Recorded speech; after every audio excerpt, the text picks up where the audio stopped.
চলো সব ছিড়ে চলো। ফটোগ্রাফি অ্যালাউ না। পাহাড়ি ছেলে খুঁজছে রে ভাই।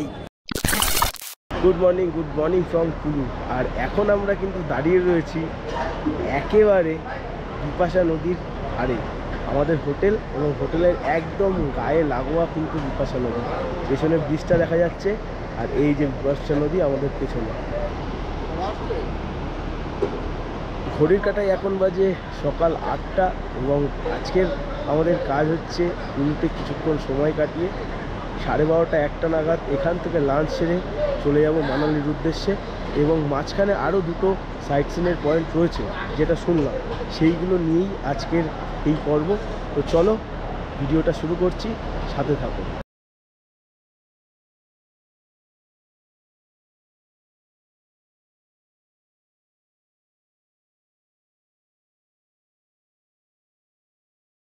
এত সুন্দর ভিউ, আর এখানে যদি আমার ফ্লাই ক্যাচারের শটটা না তুলি তাহলে কী করবো। চলো।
আচ্ছা, কুলুতে আমরা যে হোটেলে স্টে করেছি তার থেকে মানে হাঁটা 2 মিনিটের পথ তার সামনে একটা অসাধারণ গুরুদ্বারা রয়েছে। আর সেটা একদম পাহাড়ের কোলে বলতে গেলে, চারদিক দিয়ে পাহাড় এবং মাঝখানে গুরুদ্বারা। তো দেখো সেটা।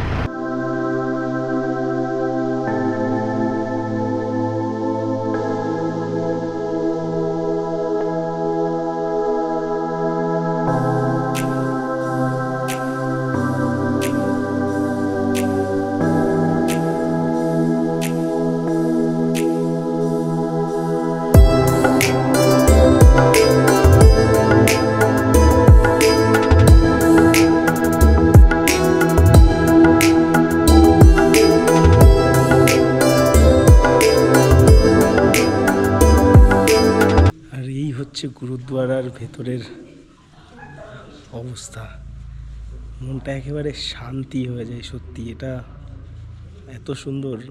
আগের পূর্বে যেটা দেখিয়েছিলাম যে মণিকরণের গুরুদ্বারা, আর এটা হচ্ছে একেবারে কুলু যে মার্কেট আছে সেখানকার গুরুদ্বারা।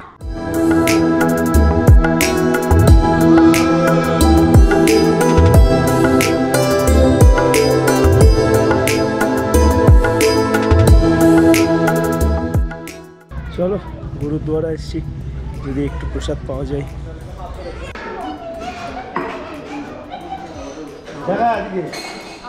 গুরুদ্বারা এসে বৌদি আমাদেরকে চা দিচ্ছে। হিমাচল প্রদেশের লোকরা অত্যধিক পরিমাণে চাতে বিশেষ করে চিনি খায়। প্রত্যেকটা খাবারে চিনি বেশি খায়, কিন্তু চাতে অত্যাধিক চিনি খায়। আর আমি তো চিনি ছাড়া দুধ ছাড়া চা খাই। এখানে এসে যেখানেই চা খাচ্ছি না কেন এত চিনি। এই হচ্ছে আমাদের হোটেল নিউ সিলভার ফেস। আর ঠিক তার সামনে এরকম পাহাড়। এই জায়গাটার নাম হচ্ছে মণিকরণ রোড, ভুট্টার ডিস্ট্রিক্টের মধ্যে পড়ছে। আর এখান থেকে মণিকরণ মোটামুটি ওই 30 কিলোমিটারের কাছাকাছি। আর আজকে আমাদের রুটটা হবে মানালির উদ্দেশ্যে। মোটামুটি 60 কিলোমিটারের রুট রয়েছে। তার মাঝখানে বৈষ্ণবদেবী টেম্পল রয়েছে এবং শাল ফ্যাক্টরি রয়েছে। আর তার সাথেও যদি রিভার র্যাফটিং করা সম্ভব হয় সেখানেও আমরা যাব। সুন্দর একটা ইনফরমেশান পেলাম এই মুহূর্তে, আমি জানতাম না বিষয়টা। এখানটায় এই দিকের থেকে যে নদীটা বয়ে আসছে এটা হচ্ছে বিয়াস নদী, যেটাকে বাংলায় বিপাশা নদী বলে। এবং এই দিকের থেকে যে নদীটা বয়ে আসছে এটা হচ্ছে পার্বতী নদী। বিয়াস নদীর উৎপত্তিস্থল কিন্তু তিব্বত, এবং এই যে পার্বতী নদী এটার উৎপত্তিস্থল কিন্তু চীন। ঘড়ির কাঁটায় এখন বাজে দুপুর 1টা। আর ওয়েদার কিন্তু এখানে বেশ গরমই লাগছে, খুব একটা ঠান্ডা যে এখানে আছে তা না। টেম্পারেচার প্রায় 20 ডিগ্রির কাছাকাছি।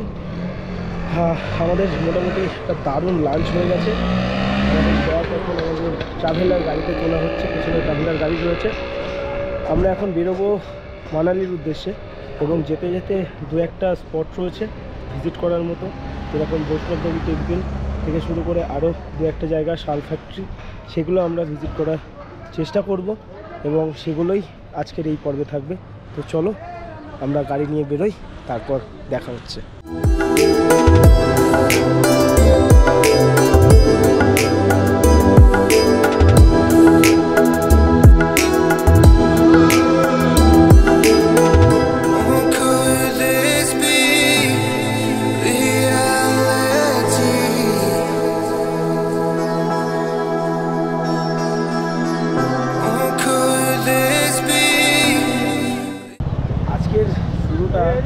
হবে সে হচ্ছে মাতা বৈষ্ণবদেবী। আমরা টেম্পলের একদম পাশে রয়েছি, ভেতরে যাব। ভেতরে গিয়ে যদি ভিডিও অ্যালাউ হয় তাহলে তোমাদের সাথে সেটা শেয়ার করছি।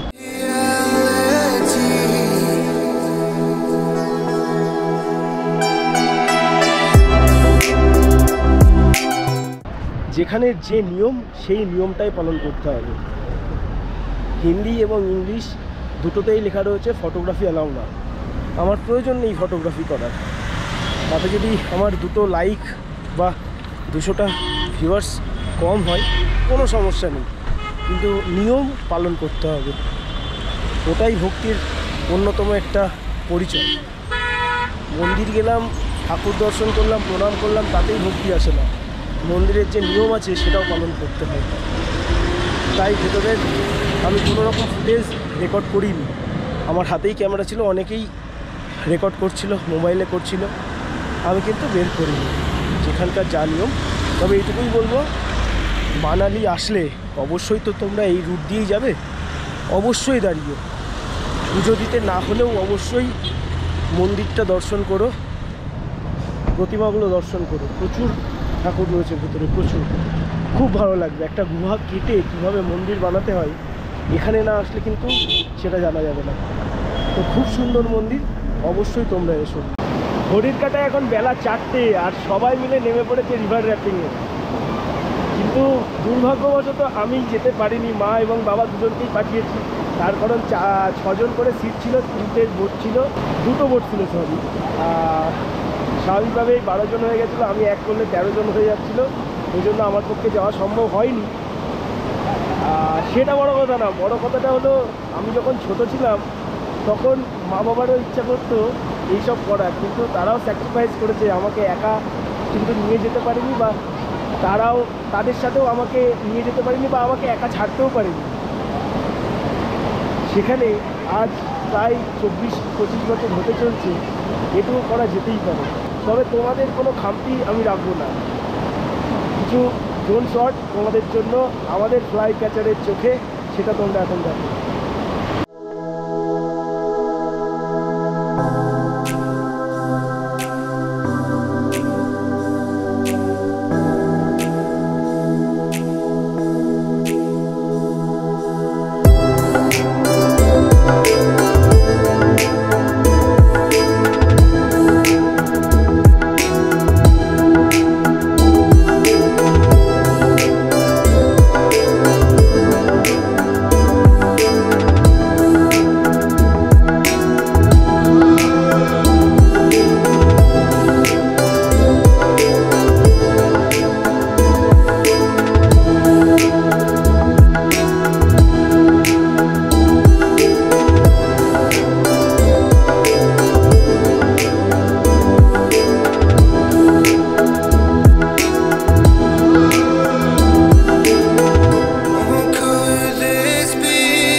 এত দূর থেকে এসে এই অ্যাক্টিভিটিসগুলো করাটা দরকার, সত্যিই দরকার।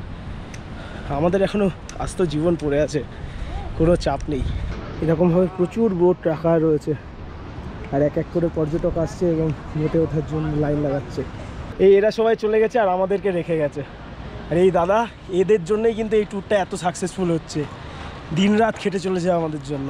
খুব সুন্দর, মানে পাহাড়ি মানুষগুলোর ব্যবহার যে এত সুন্দর। আমাদের ওই দিকের ওয়েস্ট বেঙ্গলের পাহাড়ি অর্থাৎ দার্জিলিংয়ের লোকেদের মতন না, এখানকার মানুষদের অসাধারণ ব্যবহার, এত সুন্দর করে কথা বলছে। আমরা লাস্ট টাইম উত্তরাখণ্ডেও গেছিলাম, ওখানকার মানুষ তো আরও ভালো। আচ্ছা, আর একটা কথা না বললেই নয়, তোমরা যখন সিমলা থেকে কুলু হয়ে মানালির দিকে যাবে, তখনই ওই বিপাশা নদীর তীরে কিন্তু প্রচুর এরকম রিভার ক্রাফটিংয়ের দোকান রয়েছে। দোকান বলাটা ভুল হবে, স্টল মতন আর কি। এখানে এসে কথা বললেই হয়ে যাবে। কেউ যদি জামা প্যান্ট নিতে চাও এক্সট্রা করে, এখানে কিন্তু জামা প্যান্টেরও ব্যবস্থা আছে। আর তাছাড়া তোমাকে তো লাইফ জ্যাকেট থেকে শুরু করে হেলমেট এগুলো দেবেই। আর এখানকার যে প্রাইস অর্থাৎ ট্যারিফ যেটা, এখানে মাথাপিছু আমাদের পড়েছে 400 টাকা করে।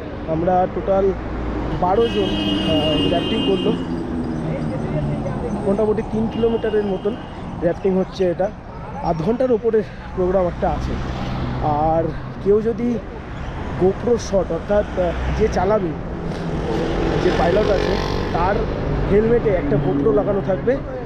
সেই গোপ্রোতে ভিডিও হবে, মানে তোমরা যারা বসে থাকবে আর কি, সেই ভিডিও কেউ যদি নিতে চাও সেক্ষেত্রে কিন্তু আরও 1500 টাকা এক্সট্রা দিতে হবে, সেটা পাইলটকে দিতে হবে। যে এরকম প্রচুর কাউন্টার কিন্তু আছে র্যাফটিং করার জন্য, 900, 100, 28, 131, প্রচুর কাউন্টার আছে। তোমরা এখানে এসে 2-4 জনের কাছ থেকে কথা শুনে দেখতেই পারো কোনটা কম হচ্ছে, সেইভাবে তোমরা প্যাকেজ নিতে পারো। হাই করে দে, হ্যালো করে দে। Hello hello. বীর সৈন্যরা আসছে, কেমন অনুভূতি হলো? দারুণ। ভিজেছিস? সেনাবাহিনী গেঞ্জি পরে আসছে, সব ভিজে চাপ। অভিজ্ঞতা ভীষণ ভালো, পুরো ভিজে গেছি, কিন্তু মোটেও 3 কিলোমিটার না, 2 কিলোমিটারও আমাদের নিয়ে অসম্ভব। আমরা ভালো লেগেছে কিনা? হালকা করে ব্যাপারটা মানে স্ক্যাম 400 টাকায় একদম 400 টাকার মধ্যে ঠিক উসুল আছে। হচ্ছে তো। কোথায় হচ্ছে? ঘড়ি কাটাই বাজে এখন 5টা। আর আমরা এখন যেখানে দাঁড়িয়ে রয়েছি, আমাদের পেছনেই রয়েছে শাল ফ্যাক্টরি। 200 থেকে শুরু করে 20,000 টাকার পর্যন্ত শাল এখানে কিন্তু পাওয়া যায়। চলো ভেতরে যাই, যদি কিছু কালেকশন ভালো লাগে নিশ্চয়ই কিনবো এবং তোমাদের সাথেও সেটা শেয়ার করবো। Could this be reality?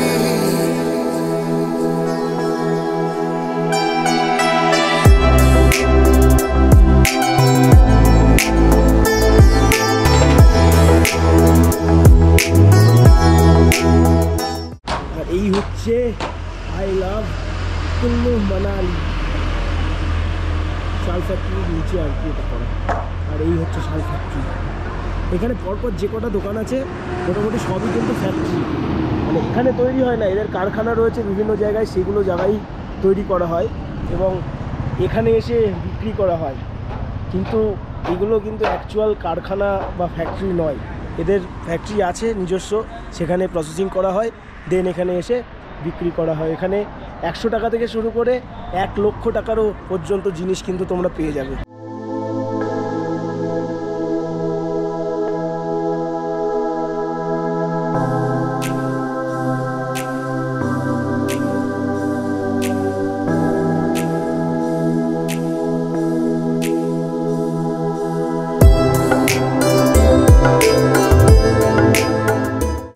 Good evening from Manali. আর ঘড়ির কাটায় এখন বাজে 7:30। আমরা প্রায় 8 ঘন্টায় আগে তো এসেছি মানালির রুমে। আর তারপরে একটু কফি করলাম, কফি করে খেলাম। এখন যাচ্ছি কিন্তু ম্যালের উদ্দেশ্যে। সামনেই ম্যাল, মানে আমাদের রুম থেকে মোটামুটি 5 মিনিট মতন হাঁটলেই কিন্তু ম্যাল। দেখছি মানালিতে মোমো খাওয়াচ্ছে। হ্যাঁ, ফ্রিতে খাওয়াচ্ছে। ফ্রিতে? হ্যাঁ, বনগাঁ লোক বলে, হ্যাঁ, বেনাপুলের পেট্টাপুলের মানুষ বলে ফ্রিতে খাওয়াচ্ছে। আরে চারিদিকে তো বাঙালি ছেয়ে গেছে রে ভাই। যেখানেই দেখছি বাঙালি, যেখানেই দেখছি বাঙালি, যেখানেই দেখছি বাঙালি রেস্টুরেন্ট, আর সব বাঙালি খাবার দাবার। বনগাঁতে যার বয়ফ্রেন্ড আছে কাম হাজব্যান্ড আছে, সে এখানে এসে পাহাড়ি ছেলে খুঁজছে রে ভাই, তাও দাদার কাছে এসে বলছে পাহাড়ি ছেলে খুঁজে দে।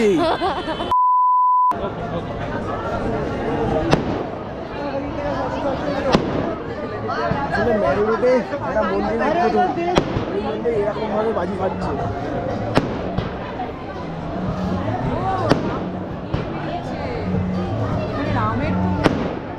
আসলে আজকে হিন্দু নববর্ষ, অর্থাৎ ভারত মাতার একটি নববর্ষের কারণেই সেই কোনো একটা উপলক্ষ আছে, কোনো একটা সম্প্রদায়ের মানুষের আজকে নববর্ষ, সেই কারণেই এই বাজি আর এই রকম লোক। ছিলাম কোথায় এতদিন, আমি তো সেটাই বুঝতে পারছি না। অসাধারণ অসাধারণ জিনিসপত্র এখানে, সিরিয়াসলি এত জায়গা ঘুরেছি, মানে ম্যালের কথা বলছি আমি, দার্জিলিংয়ের ম্যাল, গ্যাংটকের ম্যাল, সিমলার ম্যাল, মানালির ম্যাল, অ্যাকচুয়াল ম্যাল।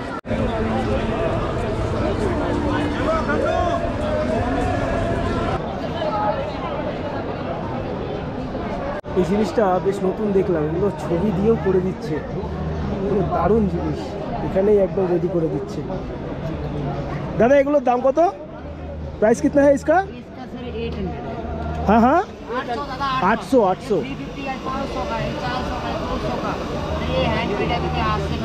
अच्छा अच्छा। ফুচকা খেলাম, জঘন্য খেতে, একেবারে জঘন্য। ফুচকা খেলে একমাত্র বনগাঁতে খাওয়াই ভালো, মানে সেই 40 টাকায় 6 পিস দিচ্ছে, বনগাঁ অনেক ভালো। আর এবার খাবো মোমো, মোমোটা কিন্তু পাহাড়ে ভালোই হয়, এখন দেখি কেমন হয়। 8 পিস মোমোর দাম 150 টাকা, তা আবার স্যুপ দেবে না। অ্যাভারেজ মোমো, খুব যে আহামরি তেমন কিছুই না।